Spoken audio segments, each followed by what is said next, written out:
The situation just gets worse and worse. Yeah, exactly. Yes. It's a downward spiral. Yep. Yeah, exactly.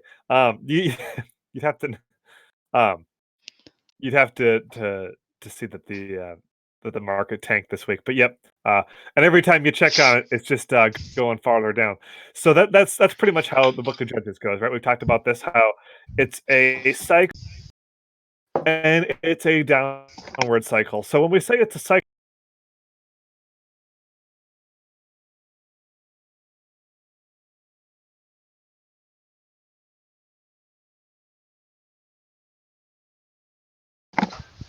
Ongarth, yes. you like cut out entirely there. Hmm. Like you said, so when we say it's a cycle, and then you were just dead silent. That was a question. So the question I asked that you guys could not heard, I did not have a stroke. Thank you. The my question was, what is the cycle of the Book of Judges that we keep talking about?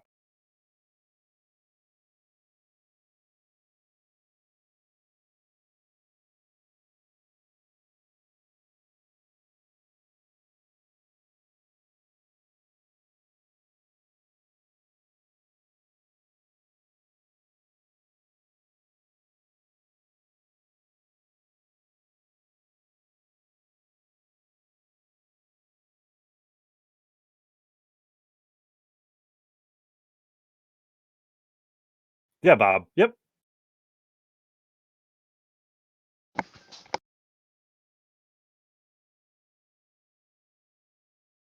So we've talked about a couple of different ways that you can look at that. One of the ways is idolatry, bondage, repentance, deliverance. There are other mnemonic devices for remembering that too, but that's kind of the general release cycle. Yep. So Israel turns away from God. Invaders come in, kind of put them in captivity. They then they repent from their sin, turn back to God. God delivers them, and they have some rest. And the cycle repeats again and again. So we say it's a downward cycle. In what way is it spiraling downward? Or what ways we should say?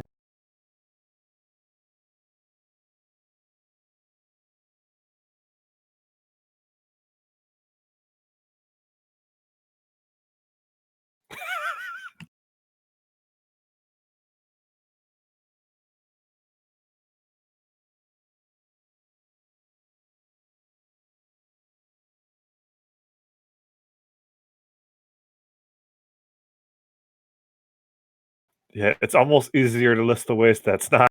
It's a very short list.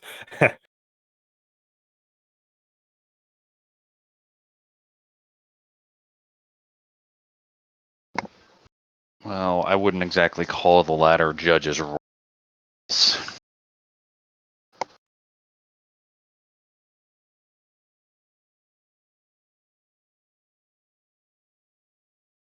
Yeah, so each time they go through the cycle, generally speaking, the idolatry gets worse, the time in bondage gets longer, and the time before they repent gets longer, right?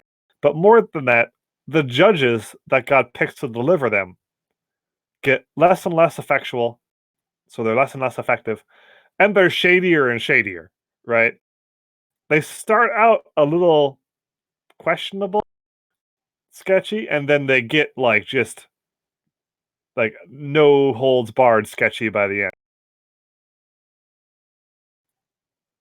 So the sins get worse, the time in bondage gets longer, the judges get less effective and are sketchy. Yeah, that's a good point, Cass. Israel even stops asking for help near the end.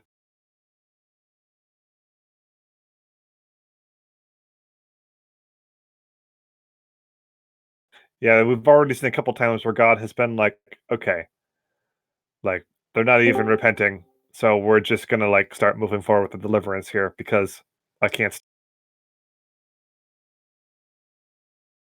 But there's definitely a downward spiral. Okay, so we are talking in the middle of a mini series right now on one of the judges. Who are we talking?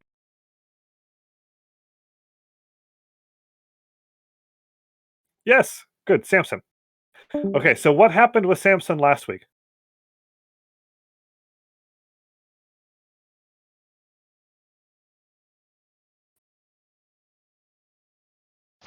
He almost got married. Bob had it in the chat too. Yep, good job. Good job, Bob. Paying attention.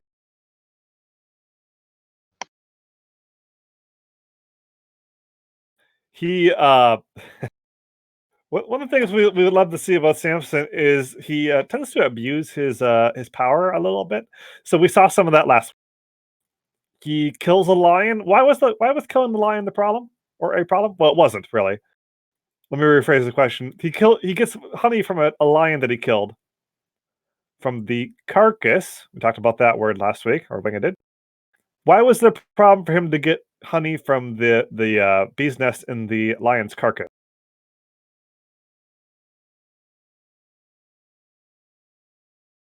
Go ahead, Cass. On top of the Nazarite vows, Jews weren't supposed to eat anything from a dead body that had. Yeah, that. Yep. Correct. Yeah, we're not supposed to be eating that stuff. That would be unclean.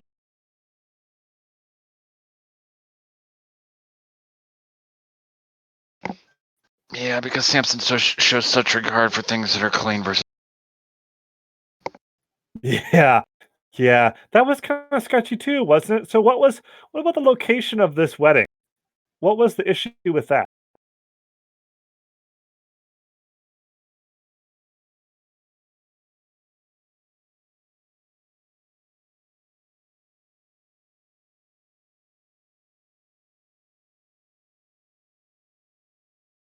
Yep, in a vineyard, so he's not supposed to be in there touching those things. Yep, so that's sketchy. Also, where was it geographically? Or better put, perhaps demographically. Yeah. So, as a not just a Nazarite, but as a Jew, is he supposed to be marrying Philistine women?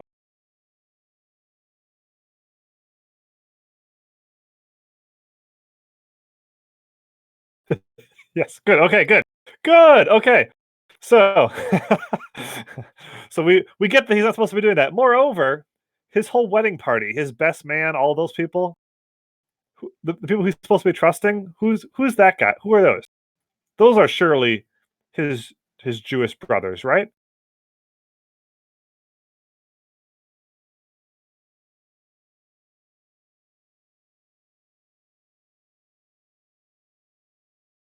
They're all.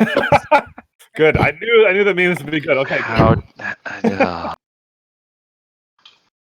Yes. Okay. Yeah. They're yeah. So we see this, right? We see how sketchy this is, and how he's violating a lot of Jewish and his Nazarite vow. Okay. Good. So he gives this weird flex riddle, and I'll spare you guys the questions because you seem to understand.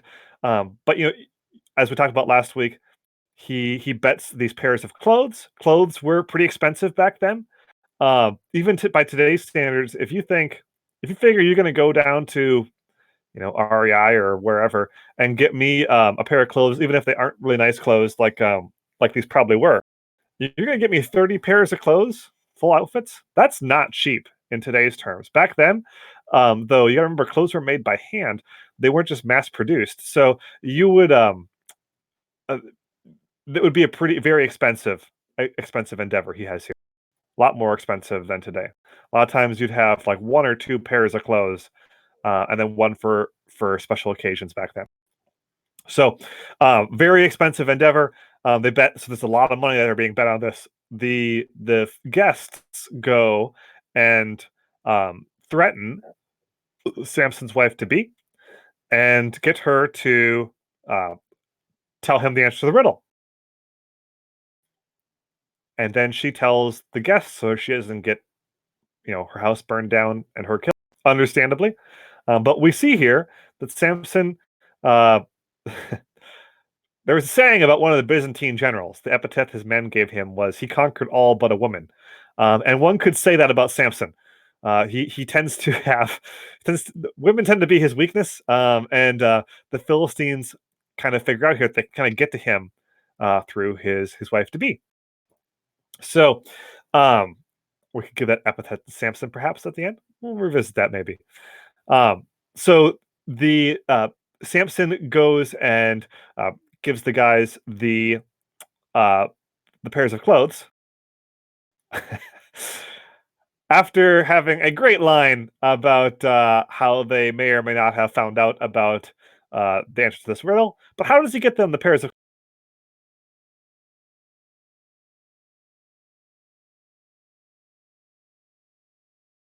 these 30 sets of clothes? Yeah, loot the bodies. Yep. Goes out, starts a fight, loots the bodies, drops them off, leaves. Leaves for a couple reasons, probably. Number one, he's obviously very angry. He just killed 30 people. Number two, probably not a great place to hang around a Philistine city when you just killed 30 Philistines. Okay. So leaves, and we will see what happens from there. So, can I have a volunteer to read verses 1 through 5 of chapter 15? Did we ever post up the Bible Gateway link? Oh, actually, disregard. We have a new thing. Oh, do We we? don't need these. Yeah. Sorry to kind of dislodge this, but Sky has implemented. Boo. Okay, Sky implemented Sad. a new command in the fish sticks where he can post in. Yeah, he can literally just drop in the text straight in the passage, so you don't need to click on a link. You can just read it right off fish sticks. That's pretty cool. Good job, Sky. So yeah, new capability. Carry on. When it scrolls back up, though. And just post it again. It's fine. Good call. All right, can we get a volunteer to read those verses?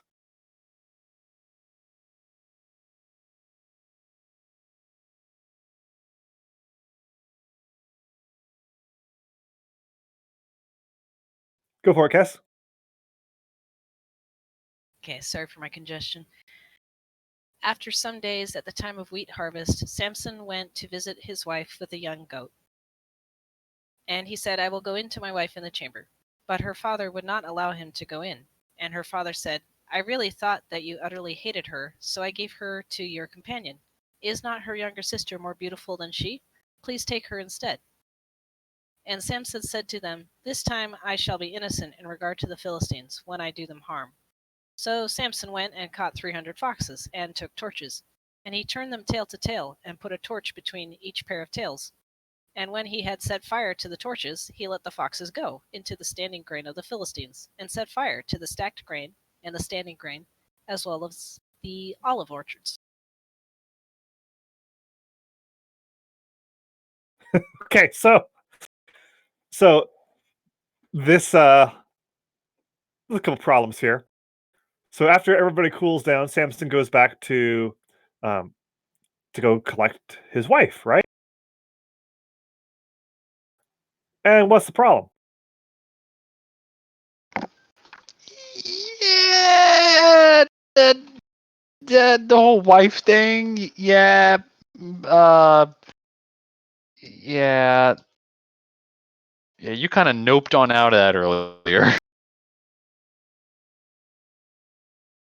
Yeah, he goes back to his father-in-law, and father-in-law goes, "Yeah, so we're actually out of that model.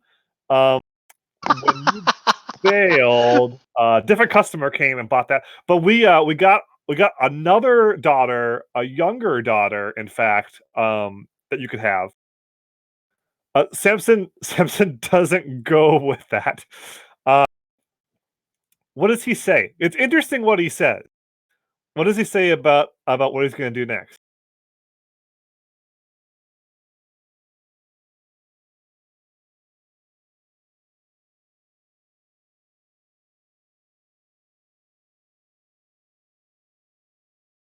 Yeah, you guys are picking up in the chat. he says, "This time I shall be innocent in regard to the Philistines." Yeah, yeah. Kessa has it. Yep. It's weird, right? It's almost as if he's saying, "Okay, yeah, that last time that was bad. Um, that was probably an overreaction, going out and murdering people because, you know, they they solved my riddle. But this time I'm in." Yeah, moral compass isn't broken, just ignored. Okay, so he goes out and he catches these foxes. Now he probably traps these foxes, right? Because foxes are pretty hard to catch. Um, he ties their tails together and puts a torch in between. That's a lot of foxes. Yep. And then he turns them loose in the fields. Okay, so we get this, right? Like the foxes are going to be absolutely terrified. They're going to be like, "What the heck? My tail's tied to another fox, and there's a burning thing between us," and they're going to tear off in every direction. So what he has here is a um if you will, a incendiary device, a incendiary cruise missile that he's going to be releasing in all of these different fields. What's significant about this? Does this tie back to anything from the last chapter?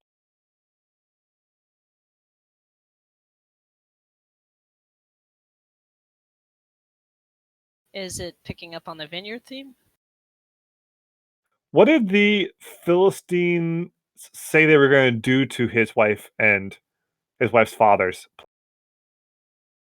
Oh man, I totally missed that. Fire! Yeah. It's interesting. This is, of all the stories in Judges, and there's a lot of revenge themes, this is a overtly vengeful tale, the tale of Samson. It's there's a lot of similarities to kind of the current conflict in the Middle East, where it's just escalation and revenge all. So, in a throwback to what they threatened to do to his wife to be and her father, Samson goes and burns down their fields. Okay. So it says he let the foxes go into the standing grain of the Philistines, which is the. Oh, go ahead, Scribe. So, just for clarification, would Samson have known about that particular threat that he posed to his wife? Because there was no mention that she ever went to Samson with, this threat. It was just kind of, it's almost insinuated that Samson just knew that it had happened without having any of the details. Yeah, so I think because of the fact that it's written in there that they said this to her, that somebody Jewish knows, right? Otherwise, we wouldn't get that part of the tale, most likely. So if somebody Jewish knows, well, there's only that a few Jewish people at this wedding, right? Because if the Philistine is the best man, that guy would most likely be a Jew. So it's basically Samson and his family then that we know are there. So more than likely, the implication is that in kind of in between the lines, if you will, I'm assuming that she told him as part of like an apology or something afterwards, because he knows that that she told them. That's why he says, "If you would not plow with my heifer," right? Um, I almost kind of feel like she's like, hey, like they were going to burn down, they're going to kill me and my father with fire. By the way, spoiler alert. Yeah, yeah. So there, I do think that he knows. Yeah, good question though. All right, verse 5. He lets the foxes go into the standing grain of the Philistines. Okay, so what's that?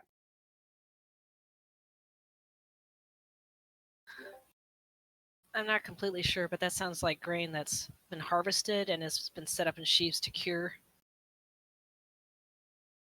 Yep, because it's dry. Yep. Yep. So that's going to burn really well. Same thing with the stacked grain. It's probably going to burn the fields too, because most of that stuff ignites. It's gonna burn. Yep. So they already did work on it. Yep. So that's also the olive orchards. So, what's the significance of olive orchards?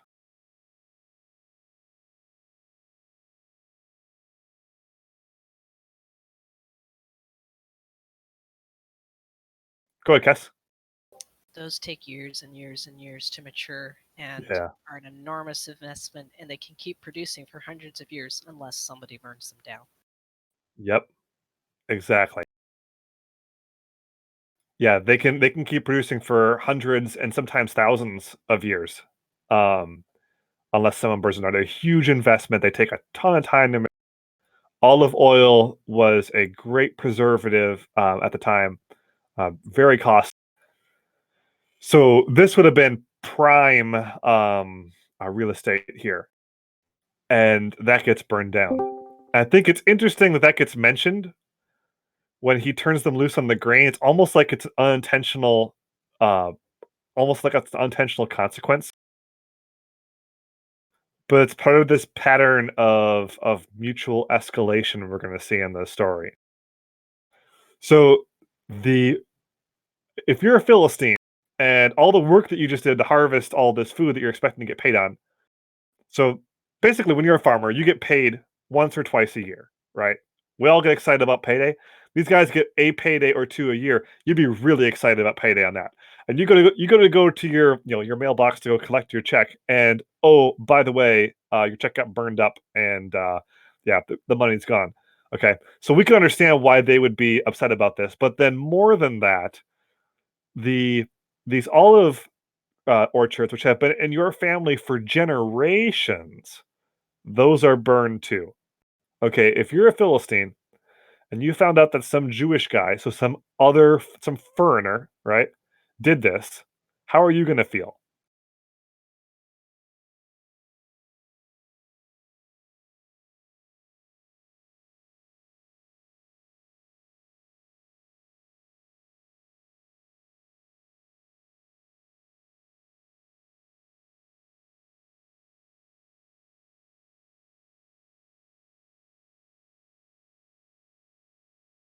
Yeah, murderous. Okay,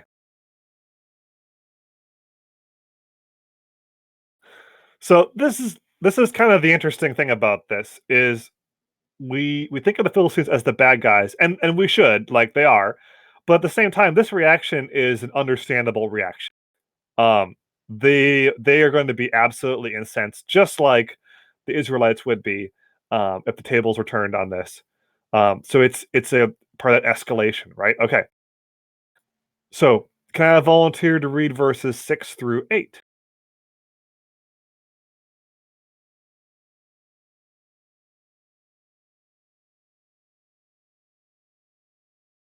Oh, I did not give the proper command line. I gotcha. Hang on.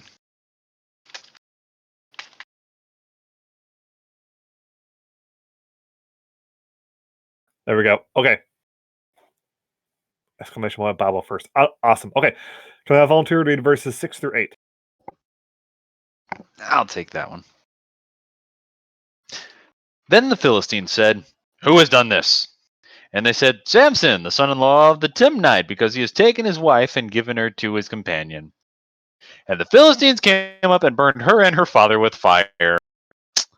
And Samson said to them, "If this is what you do, I swear I will be avenged on you, and after that I will quit." And he struck them hip and thigh with a great blow, and he went down and stayed in the cleft of the rock of Etam. All right. Thank you. All right. So they ask who's done this. Obviously, that's what we'd all ask. Um, They tell him Samson, the son-in-law of the Timnite, because he has taken his wife, given her to companion. What's interesting is these guys kind of blame the father-in-law on the wife anyway. Um, and we go back to the solution they were going to have in the last chapter, right?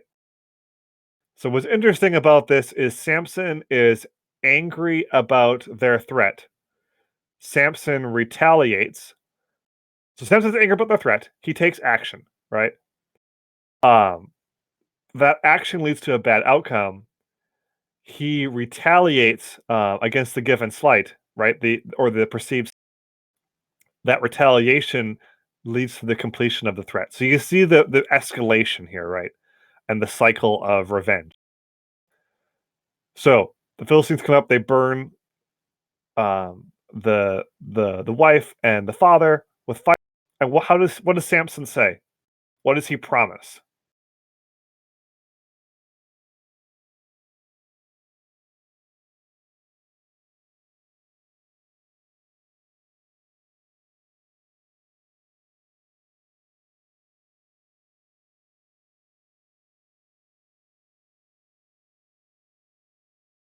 Yeah. And after that, I will quit. So it's like, we're going to do this and then we'll be even. Okay. Have we heard that before in this story?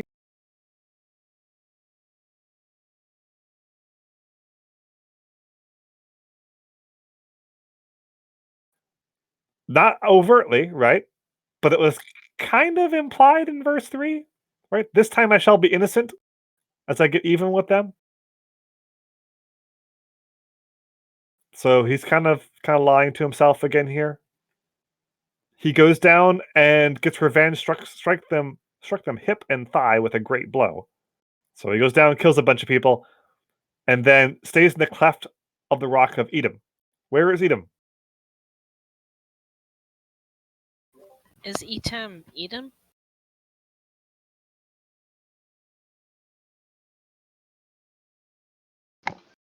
Gonna be straight up honest, I don't have any idea here.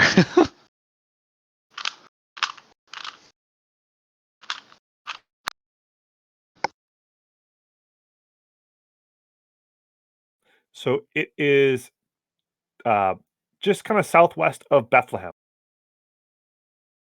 It is apparently in Judaic territory, or the territory of the tribe of, because the tribe of Judah gets involved in the next couple of verses.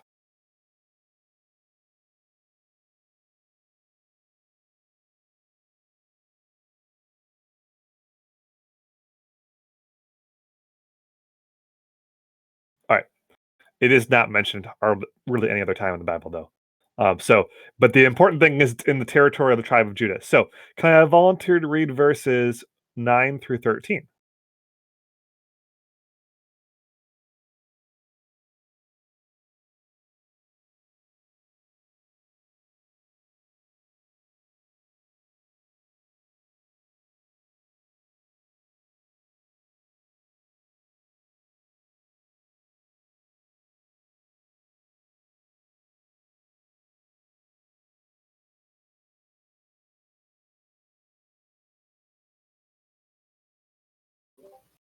I gladly take it. Go for it. 9 through 10. Then the Philistines came up and encamped in Judah and made a raid on Lehi. And the men of Judah said, "Why have you come up against us?" They said, "We have come up to bind Samson, to do to him as he did to us." Then 3,000 men of Judah went down to the cleft of the rock of Etam and said to Samson, "Do you not know that the Philistines are rulers over us? What then is this that you have done to us?" And he said to them, "As they did to me, so have I done to them." And they said to him, "We have come down to bind you, that we may give you into the hands of the Philistines." And Samson said to them, "Swear to me that you will not attack me yourselves." They said to him, "No, we will only bind you and give you into their hands. We will surely not kill you." So they bound him with 2 new ropes and brought him up from the rock.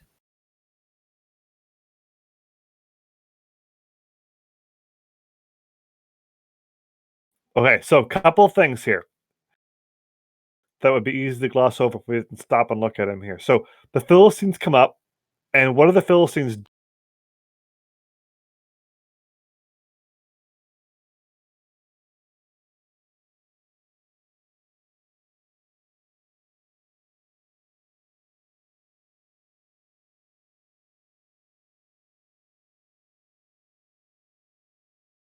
Yeah, they come up and they make a raid. So we've talked before about how armies in the ancient world don't have supply chains necessarily, especially in these times. These armies that we're dealing with in the Bible generally don't have supply chains. So how you that means that nobody's getting paid, nobody's getting fed by a government. Instead, what you do is when you move into an area, you go, "Okay, boys, take what you need. And you roll into the area and people grab food, money, and slaves. Okay? So that's what they're doing here. They go into Judah territory, and the Philistines start grabbing food, money, and slaves. The men of Judah come out and they go, "What the heck? I thought we were good. Like, we're paying you guys tribute. What's going on? Why are we doing this?" What do they tell them? They say we've come up to grab Samson. Okay, we know that. Why have they come to grab Samson?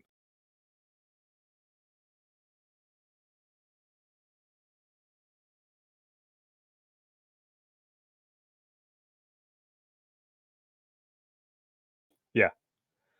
To do to him as he did to us. Like, we're here to get even with Samson. Okay. So the men of Judah send out a force. How big is this force? Rather significant. Yeah, that's a sizable force. Okay. That's a lot of boys. They send out a group of 3,000 guys. Okay, so that is a relatively large draw up of troops there, especially for guys who are kind of under occupation or under tribute to the Philistines. What's interesting is Judah's sending out more guys to go arrest the judge than they are sending to go fight the Philistines. They go up to the Samson though, and they say, "What the heck? Like, don't you know that these guys run the show? Like, we pay these guys tribute. Why have you?" They say to him, "What then is it that you have done to us?" So they say, "What have you done? Look what you've done, right? You've gone on your revenge streak, and now the Philistines are here, attacking our houses, taking our money, taking our women and children as slaves. Like, that's what's going on here, like, because of you." What does Samson say?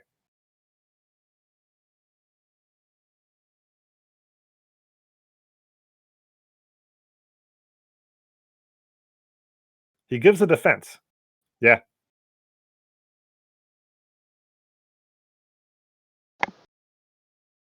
It's starting to feel like the motto of these two going at. Yeah, you guys got it. Okay, so let's back up a second. The Philistines said, "We've come to bind Samson to do to him as he did to us." Samson says, "As they did to me, so I have done to them." Okay, so we've talked about how the the judges in the book of Judges get less righteous.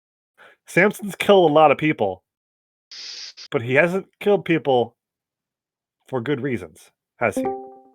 We'll think about this more when we get to the end, but right now, let's look at the language that he's using. He's using the same language and doing the same actions as the people he's supposed to be fighting against.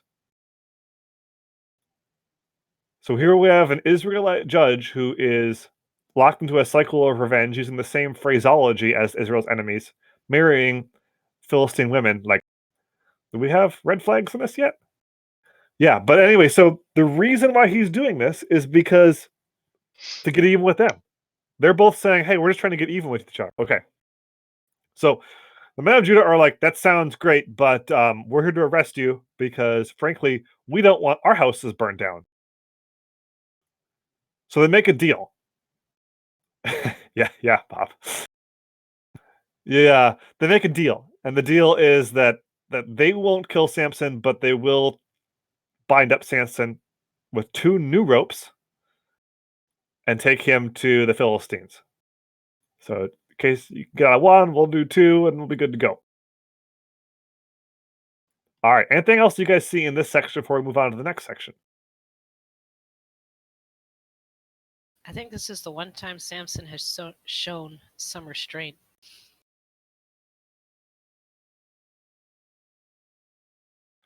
That's a good point. Could you explain a little bit more? He seems to actually not want to kill Israelites. That seems to be a line for him.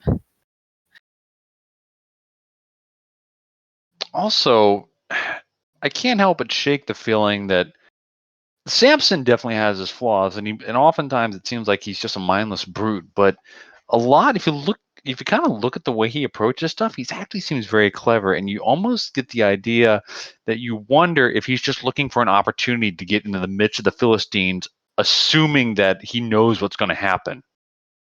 You wonder if he's just kind of, it's like he understands what his purpose is, and he's seen the Spirit of the Lord rush on him and just tear apart a lion and kill 30 dudes out in a field and beat up these Philistines earlier. It feels like he's almost planning this, and that's probably not the correct terminology, but I don't know. It feels like there's this understanding on the part of Samson almost in the midst of all of his flaws that he knows where this is going. Yeah, almost like a confidence in the fact that God's Spirit's going to come upon him. Yeah. Mm-hmm. Yeah, because I mean, from his own admission here, I don't think his motives are good. But I do think he has the intention of getting bloody again, right? Yeah, that's true. It is interesting that even though, like, with all the chaos, that's been a great word that you guys use in the chat, and all the bloodshed, he's still confident that God's Spirit's going to come upon him and that he can take these. I think Kessa's right too. He does show some restraint here. I think it kind of shows that the men of Judah too are a little bit afraid of him when they bring that many guys to go arrest one guy. And they still talk it out with him. They don't just attack, but they're like, "Hey, like, so this doesn't need to get gory. Like, we can do this the easy way." That moment when you know you have a reputation. Yeah. So they work out a deal, and they're going to restrain Samson and hand him over to the Philistines. What's interesting about this is the Philistines probably want this. The Philistines are probably like, "Hey, yeah, we want the guy alive. Like we want to be able to have some. We want to be able to get even before we kill him, right? Like, he's not going to go easy for all of this stuff that he did. Those are freaking olive trees, and then he killed all those guys, right? So yeah, so they're looking for forward to this opportunity too. But it seems like Samson at least has confidence in the fact that God's Spirit's going to come upon him, which is interesting because he's not doing this for good motives, and that would be recognized at the time as not good motives too. So,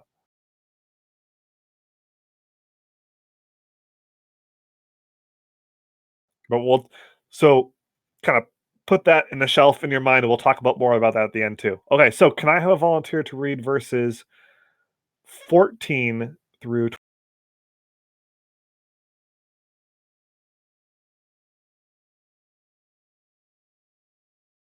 I didn't hear the last verse, so I assume others didn't. Oh, Oh, it pulls in the footnotes too. Look at that. Wow.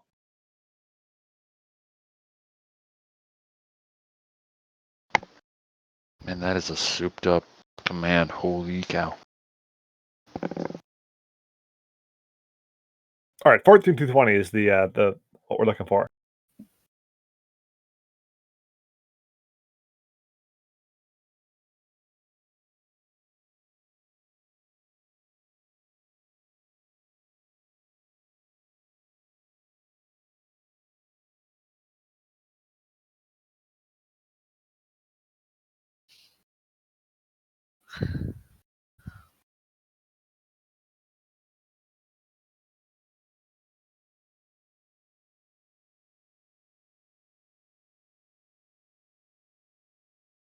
Go for it, Cass.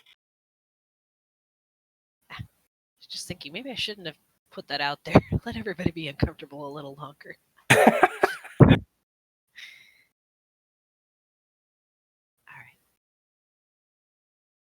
When he came to Lehi, the Philistines came shouting to meet him. Then the Spirit of the Lord rushed upon him, and the ropes that were on his arms became as flax that has caught fire, and his bonds melted off his hands. And he found a fresh jawbone of a donkey, and put out his hand and took it, and with it he struck 1,000 men. And Samson said, "With the jawbone of a donkey, heaps upon heaps. With the jawbone of a donkey have I struck down 1,000 men. As soon as he had finished speaking, he threw away the jawbone out of his hand, and and that place was called Ramath Lehi. And he was very thirsty, and he called upon the Lord and said, You have granted this great salvation by the hand of your servant, and shall I now die of thirst and fall into the hands of the uncircumcised? And God split open the hollow place that is at Lehi, and water came out from it. And when he drank, his spirit returned, and he revived. Therefore the name of it was called En-Hakkore. It is at Lehi to this day. And he judged Israel in the days of the Philistines 20 years. Thank you.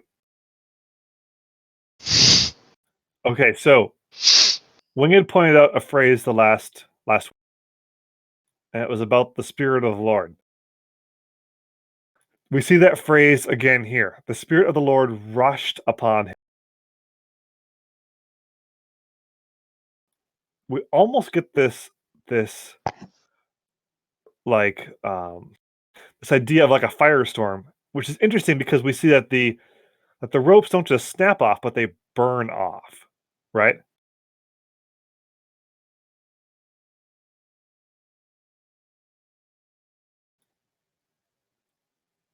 So we see that as the Spirit of the Lord comes upon him, the ropes burn off, which we've seen again associated with God in the burning bush. For us New Testament believers, at the day of Pentecost, with later on with why is his name escaping me? The prophet Elijah. There we go. Yeah. Sorry. But we see that the fire is associated with God on that, and we have that here too. So or even earlier in the book when the offering from Gideon is burned with fire, right? Miraculous fire is associated with Yahweh. So we see that as the Spirit of the Lord rushes upon him like a fire, his ropes are burned off. What's interesting about this is they're new ropes, right? So they're not dry old ropes, but they're new ropes. They burn off. His bonds are melted off his hands completely. That's reiterated there. And then what does he grab for a weapon?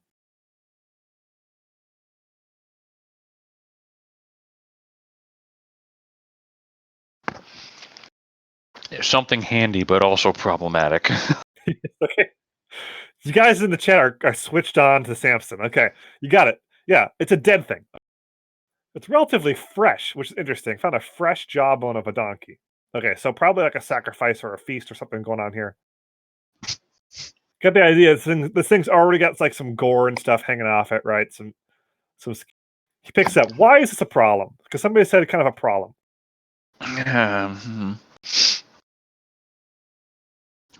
Yeah, it's great to think about something fresh as having, just a little bit of, it's fresh. It has rotting flesh still on it. Same thing with the lion. Yeah. Yeah. So he kicks this party off by just making sure everybody knows, like the Nazarite vow is out the window now, right? Like the whole "don't touch dead things" thing. We're not doing that anymore. So he grabs the jawbone of a donkey. What's interesting is God's Spirit stays on him, right? Obviously, because he then strikes 1,000 guys with it. I like how the syntax breaks it out, right? So he found the fresh jawbone of a donkey, and he put out his hand and took it. So it doesn't just say he grabbed the jawbone, but it actually it talks about how he sees it and deliberately makes the effort to go grab it. So this is not a he of the moment thing. This is a conscious decision to pick up this implement and use it when there's other implements around. Okay. So notice that. Sorry, go ahead. It's very deliberate. Yeah. Anytime the Bible gives details, we talked about this before, especially Judges. Anytime you get details in Judges, they're there for a reason. That's why we talked about the clothes for some of the previous judges, right? The ones who wanted themselves up like kings, like Gideon. The crescent ornaments and things like that. This is very deliberate. It's a fresh jawbone of a donkey, okay? So it's very deliberate in its description, and then very deliberate in the syntax surrounding his interaction with it. So he kicks off his. There you go. Yeah, he kicks off his his action here with grabbing that fresh job on Avengers. So just in case you were to think maybe this is a righteous act, yeah, nah. he's no. So yeah, but what's interesting is God's spirit stays with him and God still blesses him, right? He strikes 1,000 guys with it. Okay. So is it easy to kill 1,000 people in ancient warfare? Not a hard question, not a trick question.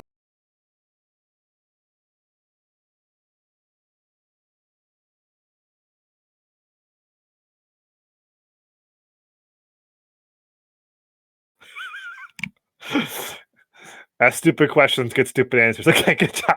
No, it's not, right? We know this. Like nowadays, you kill 1,000 guys. That's still a lot of guys, but we have options, right? Like we can call in a precision airstrike. We got machine guns. We have these little things called tanks, battleships. There's ways to do it nowadays. Samson is doing this with what's essentially a club, right? He's beating 1,000 guys to death. Okay, that is hard. That takes a lot of effort. Okay. So he beats them to death.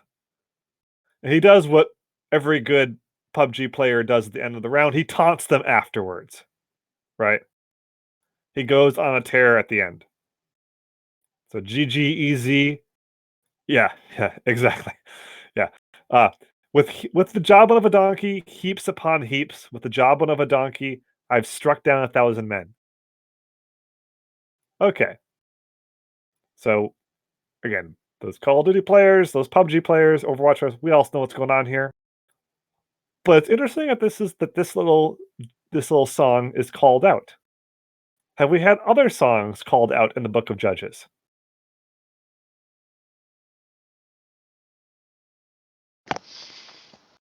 One specifically that I can think of. Yeah. Okay. And who was the focus of that?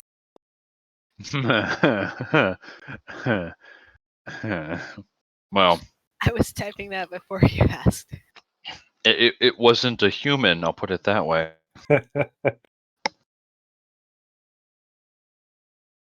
Yeah, so might that be an important detail that we're getting here?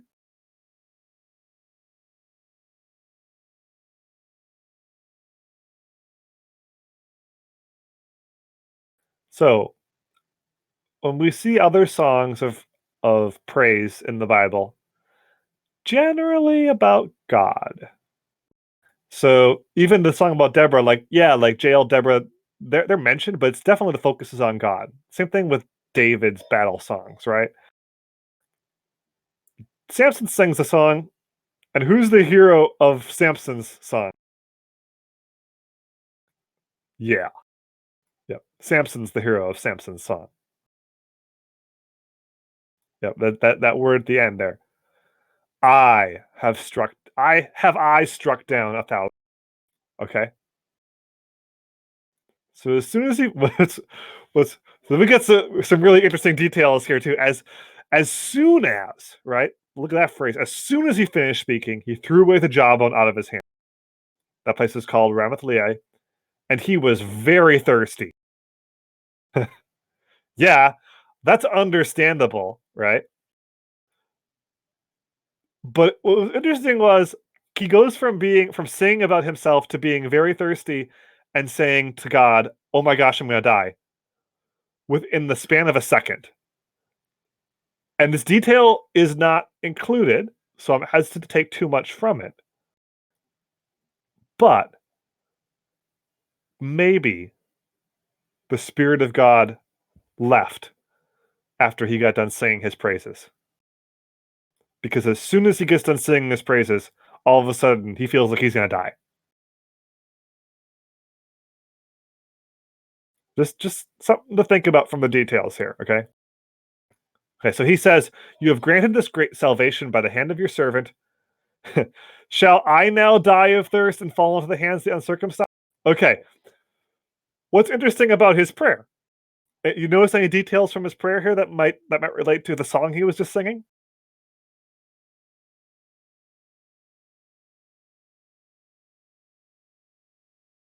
Yeah. Yeah. In the song, he's the hero.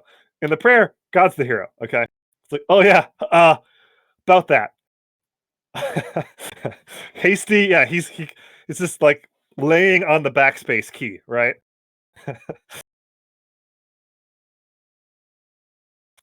He says, "You have granted this great salvation by the hand of your servant. Shall I now die of thirst and fall into the hands of the uncircumcised?" Very selfish prayer. Right? He's worried about Samson is worried about Samson because all of a sudden Samson is so thirsty he can't operate. Now, there's nothing miraculous about Samson being thirsty. The Middle East is an incredibly hot place. There's an interesting show. I'm not necessarily recommending it, but if you want to see a cycle like this of revenge, it's a show. It's an Israeli show on Netflix called Fauda. It's got some objectionable content. However, what it does a really good job of showing is that the modern conflict, like the ancient conflict, is a cycle of vengeance and one-upmanship, and it's very personal, right? It's all about families taking revenge for things that have happened in the families on both sides. But so Lydia and Ongrith and I have watched this show, and it's interesting because we've been to a lot of the places and stuff. One of the things that Lydia Ongrith pointed out, though, like by the end of the second season, is nobody ever turns down water, even if your enemy is offering you water to make a point. Everybody always takes the water and drinks it because in this region, especially if you're being physically active, dehydration is like a I'm gonna frickin' die sort of thing. So there's nothing miraculous about Samson being thirsty. What's miraculous is he didn't drink as he struck down 1,000 guys.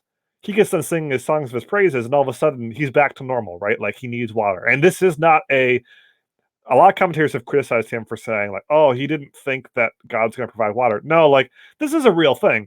Like he's gonna die if he doesn't get water here. And what's interesting is God doesn't hold out on him, right? He just opens up a rock, split open the hollow place that is at Lehi, and the water came out of it. God's like, here. And it says, when he drank, his spirit returned, and he revived. Okay, so we get again. It's a guess, but I don't think it's a groundless guess about how the spirit of the Lord left him as soon as he got done praying the song of his praises.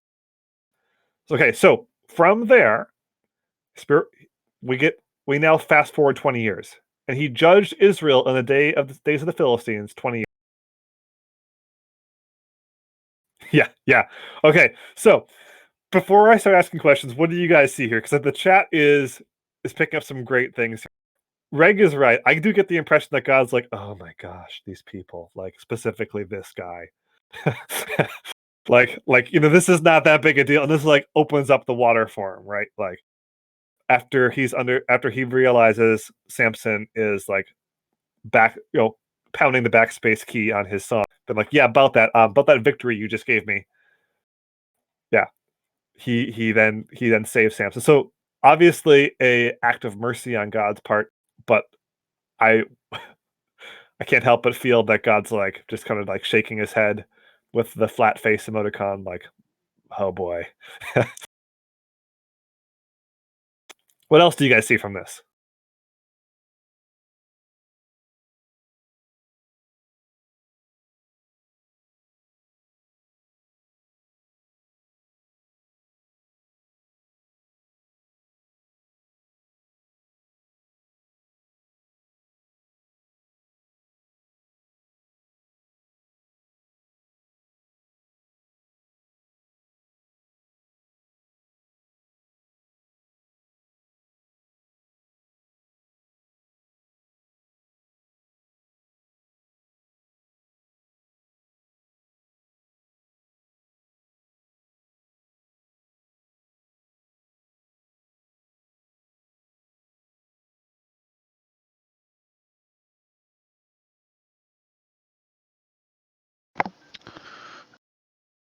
The end of chapter 15 is different.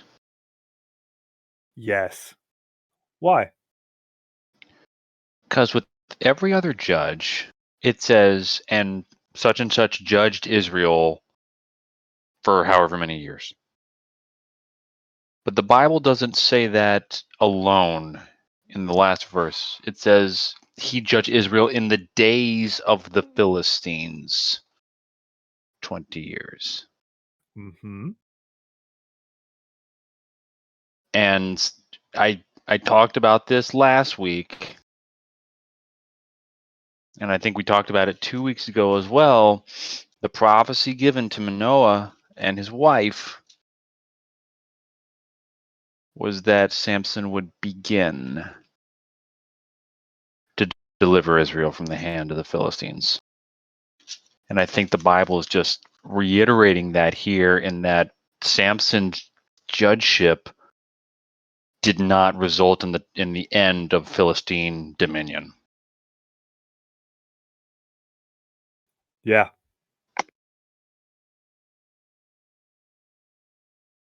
No, that's a very good point. What are Samson's qualifications for being judge? Yeah, Regulus. Yeah, he did. Yep. And that leads into my question. So what have we seen so far? What are his what's his judge resume? Dude can flex. Yeah. Sheer strength, right? One other thing. He doesn't seem willing to harm Israelites.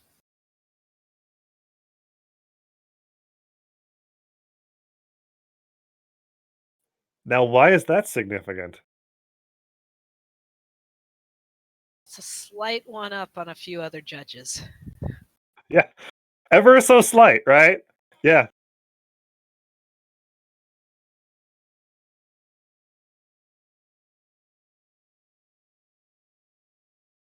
Yeah, we've talked about a couple of judges have led civil wars, right?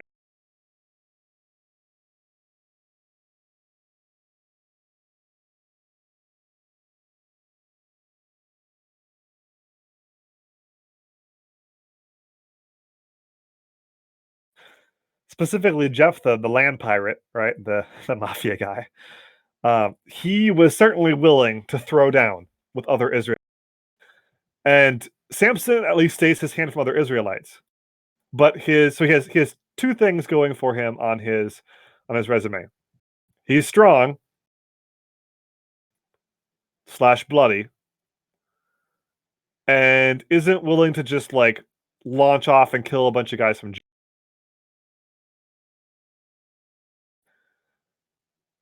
That being said, I think we can all see the problems, right?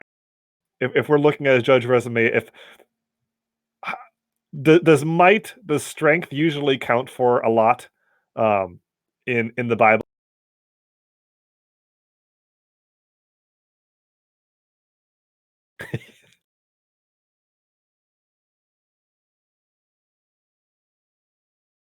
Yeah, I think we see the problem, right? And anytime we see a break from a theme, um, it's always worth taking a look at. So yeah, exactly. So this is a break from a theme from the rest of the Bible, not just the New Testament, but certainly the Old Testament as well. So the fact that Israel is picking a judge and saying, "Hey, you're the judge now, buddy," because God's given you a lot of strength. Okay, yeah, but I mean, this is a guy who's supposed to deliver people from the Philistines. What have we seen? He has acted like a Philistine. He's talked like a Philistine. He uses the exact same verbiage as the Philistines as to why he's locked into the conflict with them. He's marrying, or married a Philistine, or tried to marry a Philistine. Yeah, exactly. I mean, good grief, his best man was a Philistine, right? Like, that's supposed to be like a guy from your tribe, a brother, your most trusted guy is a Philistine. And this guy basically has a blood feud. He's on a revenge, rant, like John Wick or something, against the Philistines, and they're like, "Yeah, you're the judge, man." Like even his rationale for killing Philistines is evil, but that's the best guy we got to judge Israel right now. I had never thought about a correlation between Samson and John Wick, and now I can't see anything else. Thank you.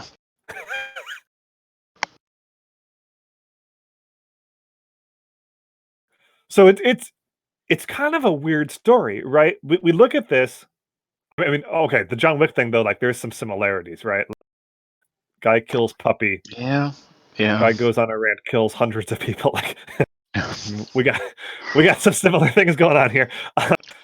But so obviously not good rationale. We look at this and it is kind of a funny story, right? Like it's just so insane. A lot of times we have no response but to laugh. But at the same time, this is kind of scary. Like if this is the guy who's supposed to be the spiritual leader, like and like the way we're picking our pastor, his body count, like yikes! Like we got problems. We got big problems, and yet God's spirit still goes on him to accomplish the task. So what do we take away from this? How do we mesh this with what we know from the rest of the Bible? How do we justify this?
So Bob's point is definitely a traditional point. It's not a bad point. It's a good point. It's kind of what a lot of the commentators, a lot of the pastors who preach on this talk about is how God can still use us in our flawed state, which is true. But I think Winged has a caveat to that. You want to expand on that, Winged? Bob kind of touched on it. He says we can use us better if we obey him. We often don't look at the other side of that. And this is something that we should see throughout the book of Judges, is that our actions have consequences. God can still work in spite of flawed circumstances. But ultimately, if we make bad decisions, those come back to bite us, and we have to deal with that. Sin has repercussions, and Samson's starting to deal with them. Heaven knows he's not done with them yet. But I don't think it's overstepping bounds by any stretch of the imagination to call Samson a cautionary tale.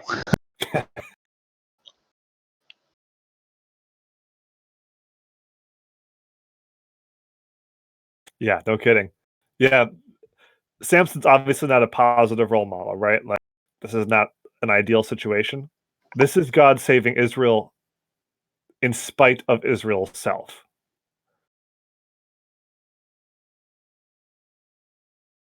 Yeah. It's also interesting, and that's a great point, Regulus, that the people are choosing him for the wrong reasons, right? The people choose him as judge after he kills a bunch of people. Again, they're picking their pastor based on body count, right? That tells you something about the people.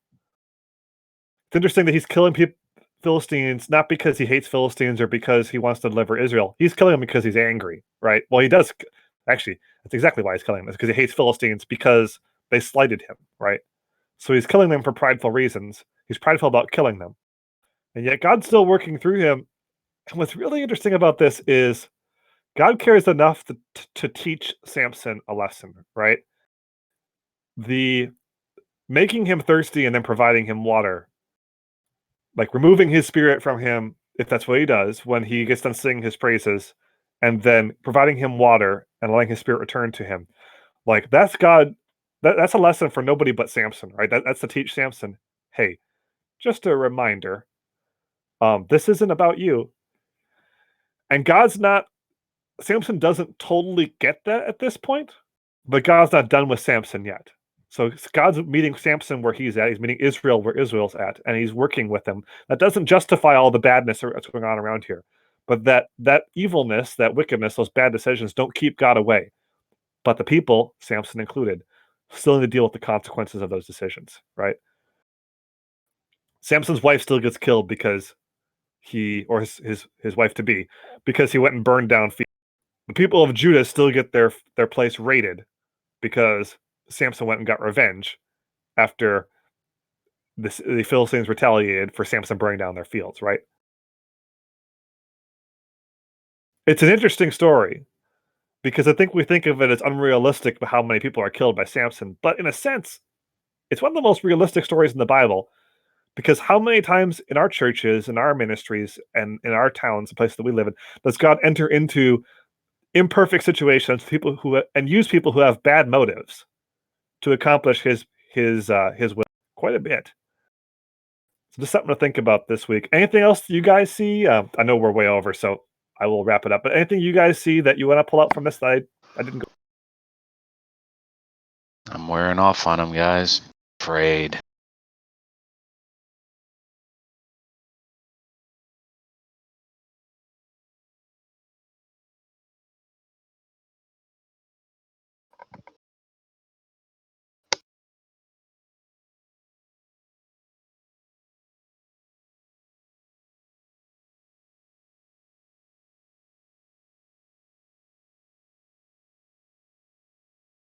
It's interesting how Samson falls back on reason when he has to.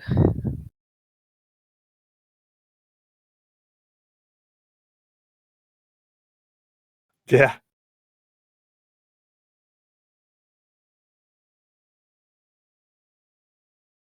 Like, it's not his preferred state, but when forced to, he's like, okay, fine, I can think. He's not quite shoot first, ask questions later, but he's most of the way there.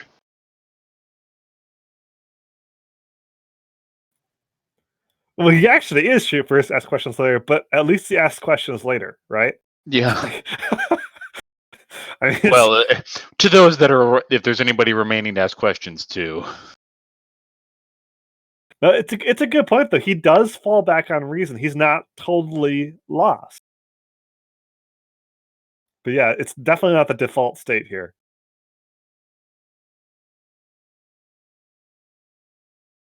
Which is also kind of scary though too, because it shows that he knows better, right?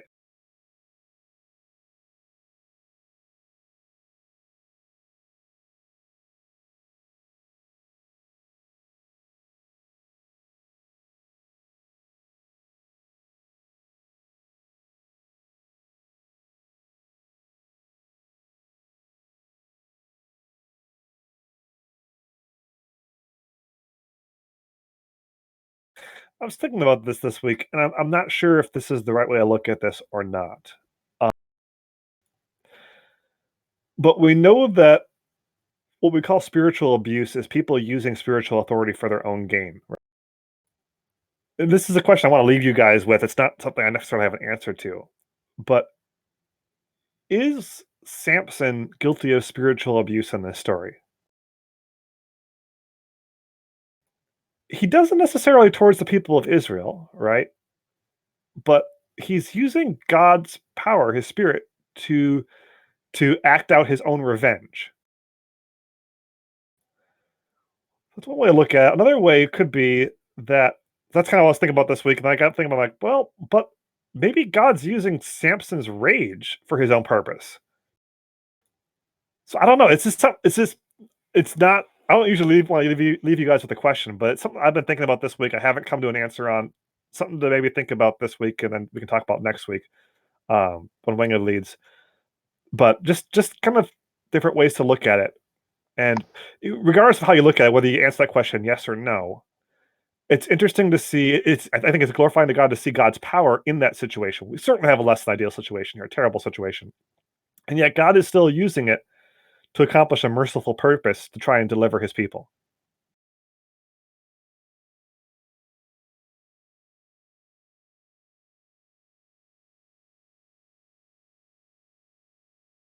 It's a complex question because yeah, absolutely, God is using this to as He stated when when Manoah's wife was told about Samson's birth, that He would begin to loosen the shackles of the Philistines upon Israel. I mean, we know that was the plan. But Samson didn't necessarily have to go this route. There could have been other ways in which God used Samson to deliver the Israelites. This was still Samson's choice and Samson's bad choices. Now, God still used that, but he's wrong so frequently. I feel like you just follow Samson around and you're just following him around with like the incorrect answer button on a game show. Just every time he makes a wrong decision, that button's just constantly getting pressed. It's how I visualize this. And so, yes, is God using a bad situation? Yep. Is Samson, guilty of spiritual authority abuse? Yep. Like, ¿por qué no los dos? Yeah. Yeah, it's a complex story. All right. All right, we'll get you guys out of here. Any closing prayer requests before we close out?